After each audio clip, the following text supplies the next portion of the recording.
47, I had been in the chip business for let's call it a little over 25 years. And it had most roles from CEO of a public company all the way to a design engineer. And I saw that there was an opportunity to form a new kind of chip company. And I thought, I'm really not getting any younger. So at 47, basically decided that now is the time to do my third startup and found a brand new chip company. And it was a lot of challenges in being that there hadn't been a new chip company started in something like 20 years. But we got the backing that we needed, and we're really off to the races now.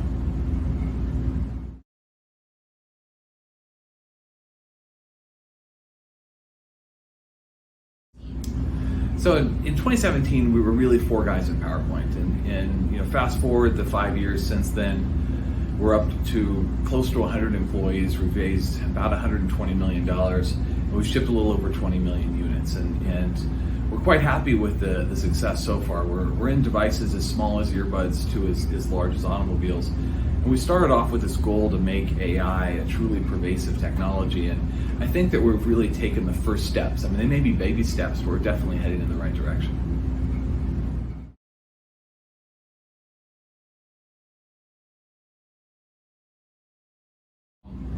When we first started in 2017, we reached out to educational institutions as well as educational funding type incubators and things like that, and really didn't have a whole lot of luck. I think things have changed today, that there's a lot more interest in the educational world to basically encourage entrepreneurship. I was recently listening to the new Dean of Engineering at UC Irvine, and he said that 20 years ago, when you asked an engineer what they wanted to do, they would say, okay, after graduation, I'm just going to get a job. Today, most of the class says wants to start a company. So even just in the last 5 years, we've seen a lot more interest in investing from education, investing from government entities into semiconductors. But when we started in 2017, it was really more of an uphill battle, and we were not able to take advantage of that path.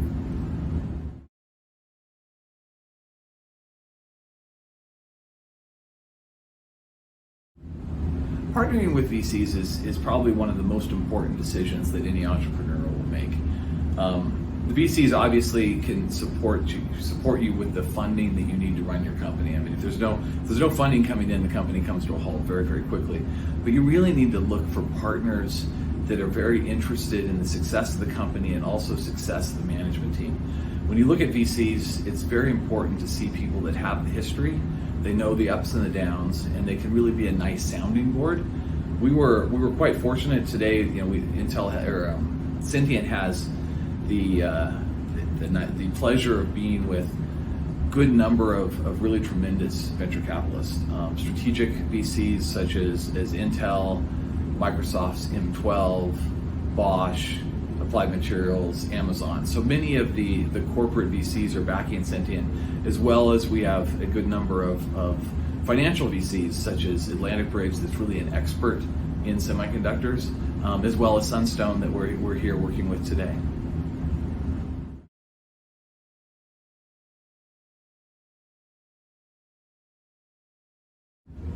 When people ask me about the success of the company and what is it that's really made the company successful, and I think that I look at what we've done is around financing. So we've had good backers and a nice amount of money flowing into the company. The ability for our customers to grasp what we're looking at, because we had a whole new kind of processor.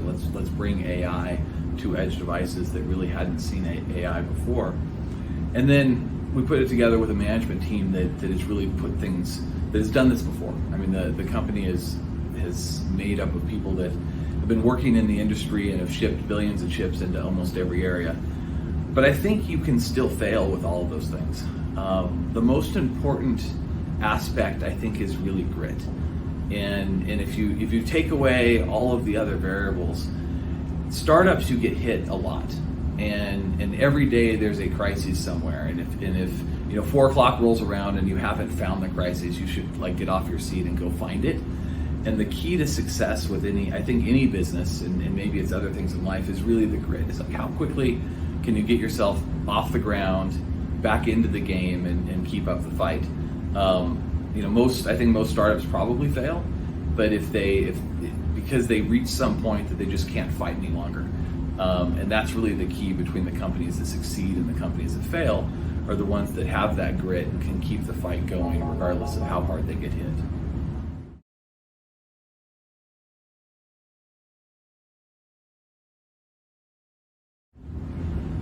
Starting a company in Southern California is really put some huge advantages for Syntiant. Is that, for one, we're close to excellent research universities, universities such as UC Irvine, UCLA, UC San Diego, USC, and so on. We also have great weather and people like to stay here.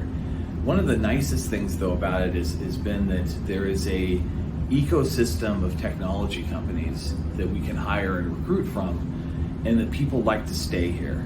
At Syntiant, we have a turnover of under 5%, which I think is very, very low for the tech industry. And you don't have the jumping from jobs back and forth that you might have in Silicon Valley. I mean, I was in Silicon Valley for 10 years and it was great, but I came back down to Southern California where I went to school. And I think here we have the perfect combination of talent, education, stability, as well as this great weather.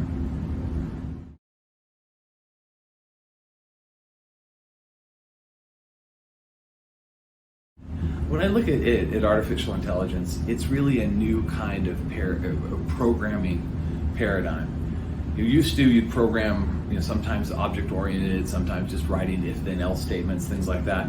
But AI brings the real world. It brings data, and you use that data to train devices to do interesting things. It could be a speech interface, it could be vision, it could be some kind of natural interface to a device that you don't even know that it's there. And I think the biggest trend in AI is really, I would say, invisible AI. Artificial intelligence in processing, either connected in the cloud or in the device, that you have no idea that it's there. But it's doing things like making your pictures look better. It's making your car drive better. It's making you healthier.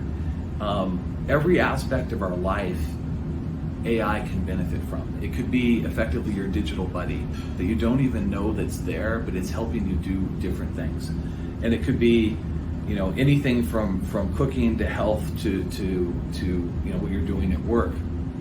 And the real measure of success, I think, for AI is it there and you don't know it's there? Like today, we have technology with us every day. There's probably nobody watching this video that doesn't have a smartphone in their pocket. And that's truly the success of technology, is we carry it around with us everywhere. AI will bring the same kind of benefits that we see, that we won't even know that it's there. We'll just benefit from it.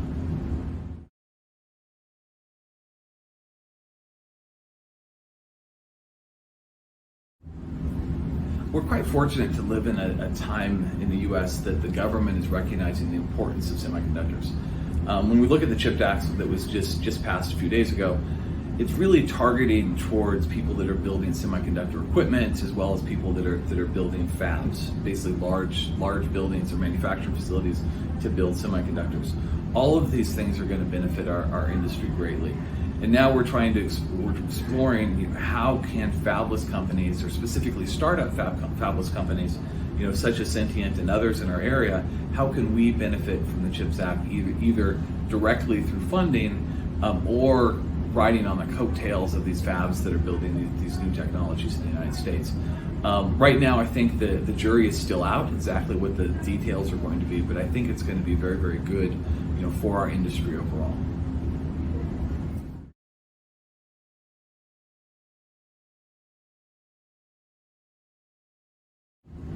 So my favorite book is a book called Freakonomics, and I really like the book because it talks a lot about the unintended consequences. And when I run a company or interact with my scout troop or my family or whatnot, I often have this goal of doing something, and there's often, or almost always, some unintended consequence.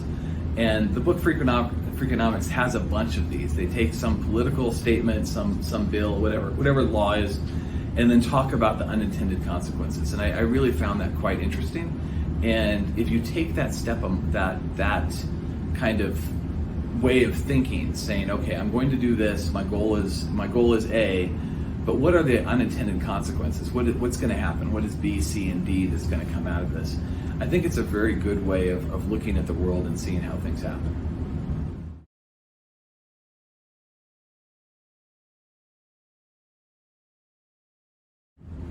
I'd really like to thank the folks at Sunstone for their investment. They've been with us since the beginning, and I truly enjoy interacting with them, and I've made some great friends here, and I hope that they stay with us and the next step and the next step and the next one after that.